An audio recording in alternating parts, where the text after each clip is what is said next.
Voici quelques explications sur l'utilisation de l'outil GeoGebra pour créer des modèles en barre. Alors je choisis de vous reconstruire cette représentation en barre ici. Je choisis donc de commencer par tracer la barre représentant la somme d'argent reçue par Arnaud. Donc puisqu'il y a une valeur à l'intérieur, même si c'est un point d'interrogation, je vais prendre l'outil réglette avec valeur. Je clique à un endroit de l'écran.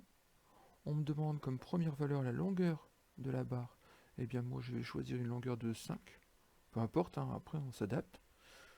Et la deuxième valeur qu'on nous demande, c'est ce qu'on va mettre comme indication à l'intérieur de la barre. Donc moi ici, je vais mettre un point d'interrogation.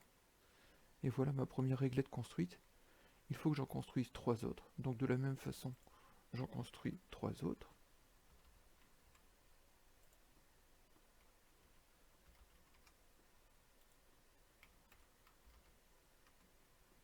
Et je vais maintenant devoir les déplacer.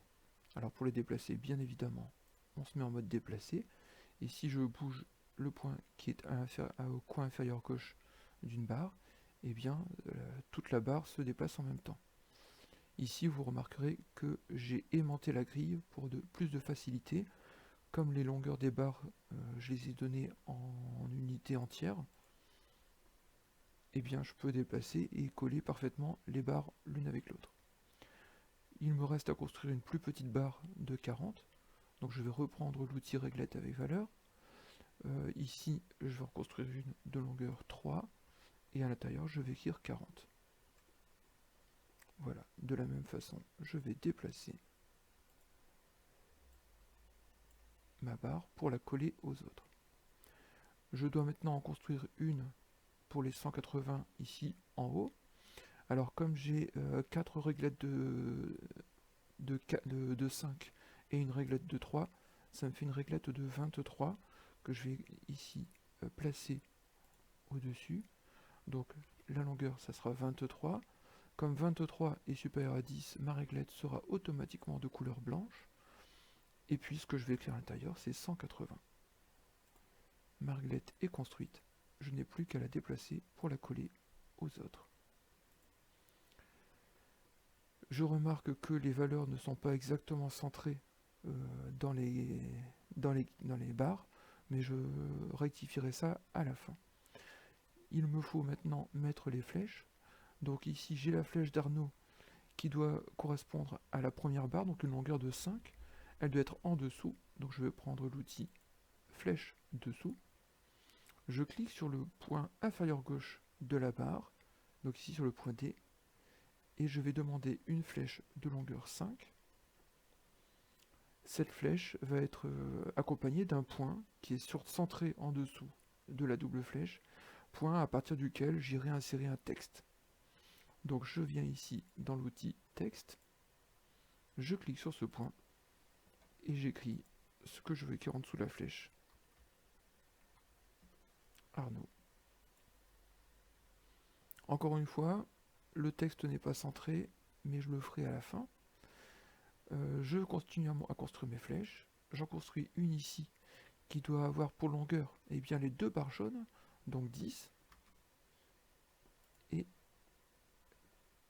une barre ici qui doit avoir pour longueur bien, les 5 de la première barre jaune plus les 3 de la barre verte, donc pour longueur 8.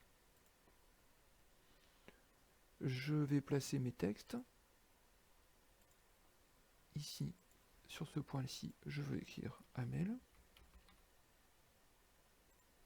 Et sur ce point-ci, je vais écrire Antoine.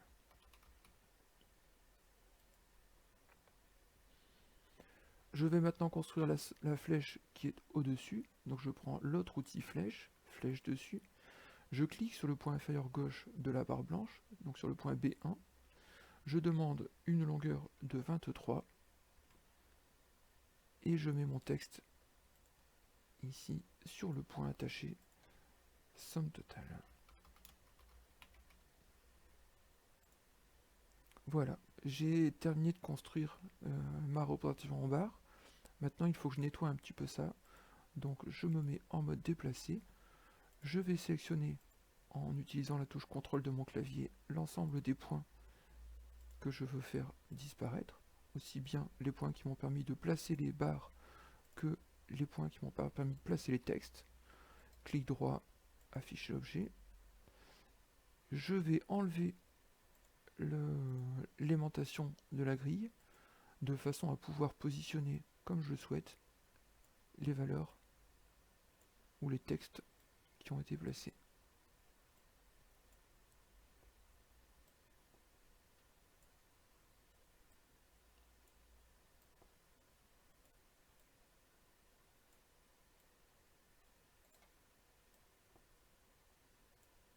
Et voilà, mon modèle en barre est terminé.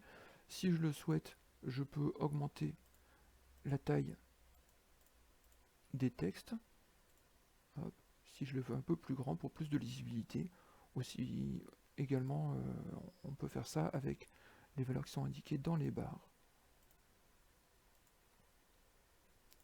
Tout peut se faire en même temps, bien évidemment.